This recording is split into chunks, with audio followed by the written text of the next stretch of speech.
30 avril. 2 Samuel chapitre 5 versets 1 à 10. Toutes les tribus d'Israël vinrent auprès de David à Hébron et dirent: Voici, nous sommes tes os et ta chair. Autrefois déjà, lorsque Saül était notre roi, c'était toi qui conduisais et qui ramenais Israël. L'Éternel t'a dit: Tu paîtras mon peuple d'Israël et tu seras le chef d'Israël. Ainsi, tous les anciens d'Israël vinrent auprès du roi à Hébron, et le roi David fit alliance avec eux à Hébron devant l'Éternel. Ils joignirent David pour roi sur Israël. David était âgé de 30 ans lorsqu'il devint roi et il régna 40 ans. À Hébron, il régna sur Juda 7 ans et 6 mois. À Jérusalem, il régna 33 ans sur tout Israël et Juda. Le roi marcha avec ses gens sur Jérusalem contre les Jébusiens, habitants du pays. Ils dirent à David: Tu n'entreras point ici, car les aveugles même et les boiteux te repousseront. Ceux qui voulaient dire: David n'entrera point ici. Mais David s'empara de la forteresse de Sion, c'est la cité de David. David avait dit en ce jour: Quiconque battra les Jébusiens et atteindra le canal, quiconque frappera ses boiteux et ses aveugles, qui sont les ennemis de David. C'est pourquoi l'on dit: L'aveugle et le boiteux n'entreront point dans la maison. David s'établit dans la forteresse qu'il appela cité de David. Il fit de tous côtés des constructions en dehors et en dedans de murs. David devenait de plus en plus grand et l'Éternel, le Dieu des armées, était avec lui. 1 Chroniques, chapitre 11, chapitre 12. Tout Israël s'assembla auprès de David à Hébron en disant: Voici, nous sommes tes os et ta chair. Autrefois déjà, même lorsque Saül était roi, c'était toi qui conduisais et qui ramenais Israël. L'Éternel, ton Dieu, t'a dit: Tu paîtras mon peuple d'Israël et tu seras le chef de mon peuple d'Israël. Ainsi, tous les anciens d'Israël vinrent auprès du roi à Hébron, et David fit alliance avec eux à Hébron devant l'Éternel. Ils joignirent David pour roi sur Israël selon la parole de l'Éternel prononcée par Samuel. David marcha avec tout Israël sur Jérusalem, qui est Jébus. Là étaient les Jébusiens, habitants du pays. Les habitants de Jébus dirent à David: Tu n'entreras point ici. Mais David s'empara de la forteresse de Sion, c'est la cité de David. David avait dit: Quiconque battra le premier, les Jébusiens, sera chef et prince. Joab, fils de Séruja, monta le premier et il devint chef. David s'établit dans la forteresse. C'est pourquoi l'on appela cité de David. Il fit tout autour de la ville des constructions, depuis Milo et aux environs. Et Joab répara le reste de la ville. David devenait de plus en plus grand et l'Éternel des armées était avec lui. Voici les chefs des 20 hommes qui étaient au service de David et qui l'aidèrent avec tout Israël à assurer sa domination afin de l'établir roi selon la parole de l'Éternel au sujet d'Israël. Voici, d'après leur nombre, les 20 hommes qui étaient au service de David.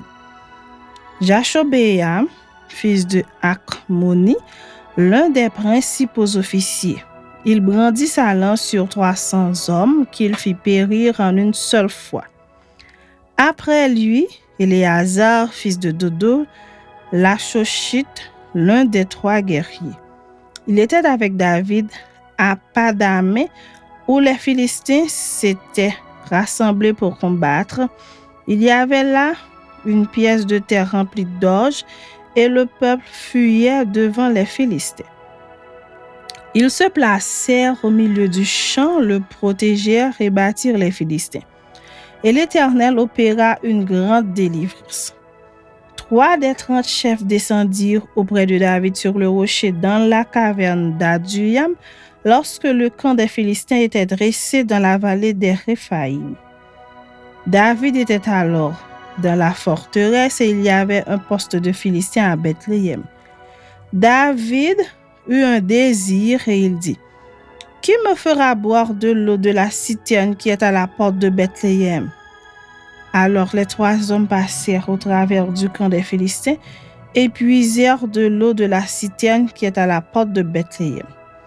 Ils l'apportèrent et la présentèrent à David. Mais David ne voulut pas la boire et il la répandit devant l'Éternel. Il dit: « Que mon Dieu me garde de faire cela. Boirai-je le sang de ces hommes qui sont allés au péril de leur vie? Car c'est au péril de leur vie qu'ils l'ont apportée. » Et il ne voulut pas la boire. Voilà ce que firent ces 3 vaillants hommes. Abishai, frère de Joab, était le chef des 3. Il brandit sa lance sur 300 hommes et les tua. Et il eut du renom parmi les 3.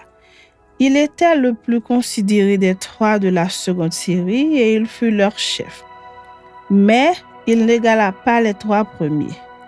Benaja, fils de Jéhojada, fils d'un homme de Kabseel, rempli de valeur et célèbre par ses exploits, il frappa les 2 lions de Moab. Il descendit au milieu d'une citerne où il frappa un lion un jour de neige. Il frappa un Égyptien d'une stature de 5 coudées et ayant à la main une lance comme une anse souple de tisserand. Il descendit contre lui avec un bâton, arracha la lance de la main de l'Égyptien et s'en servit pour le tuer.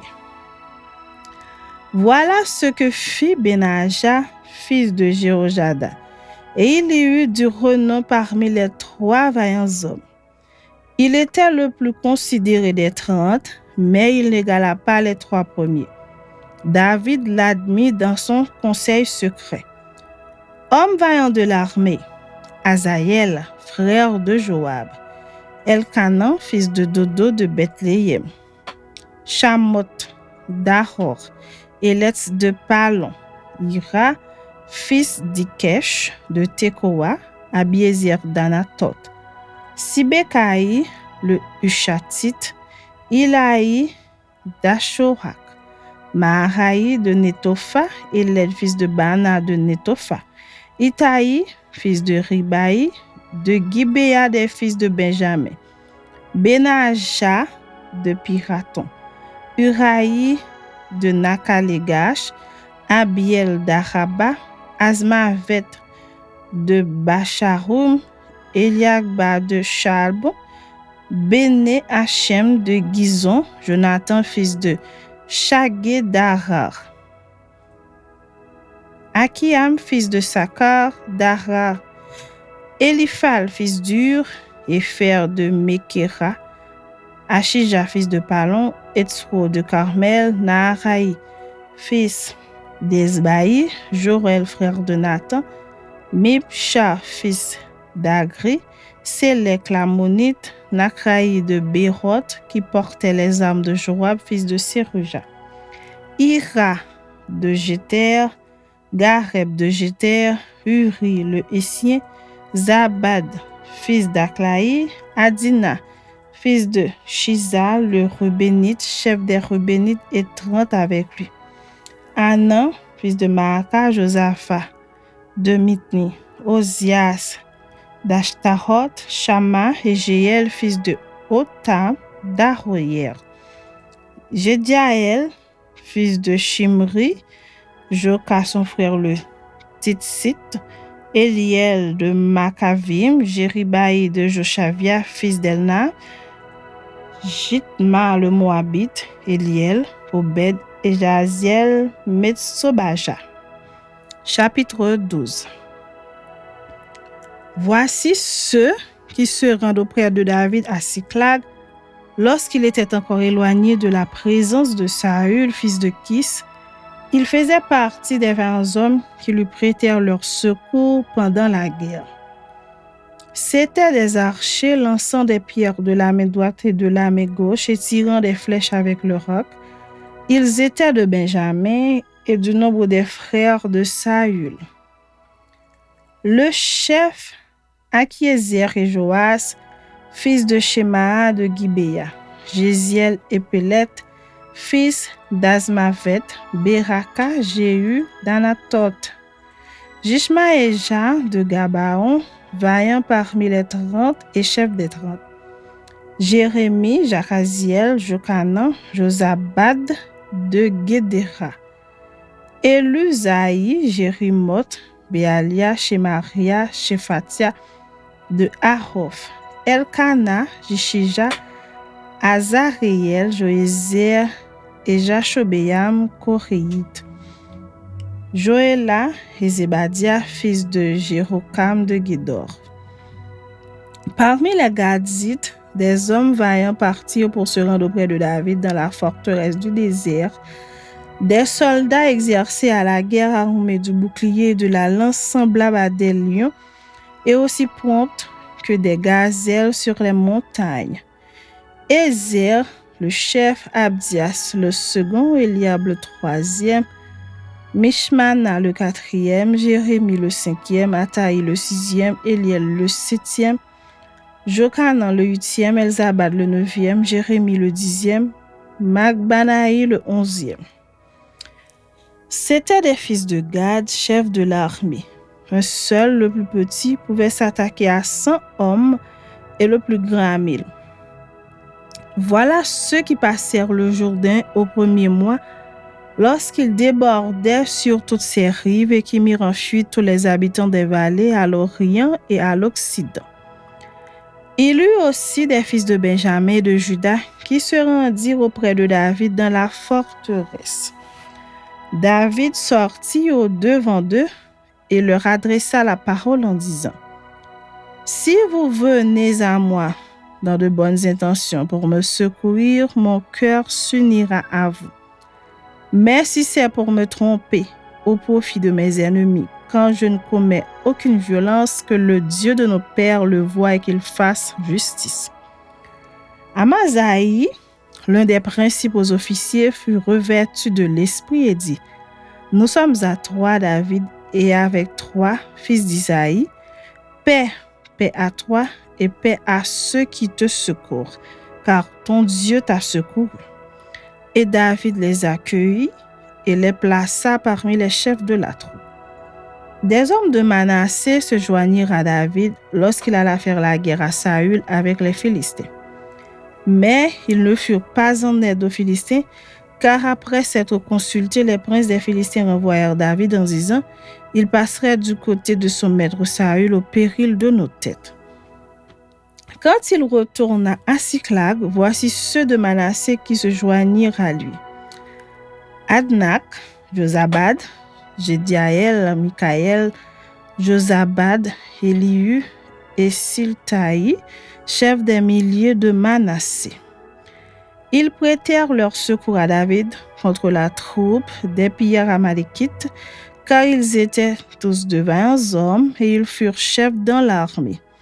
Et de jour en jour, des gens arrivèrent auprès de David pour le secourir, jusqu'à ce qu'il eût un grand camp, comme un camp de Dieu.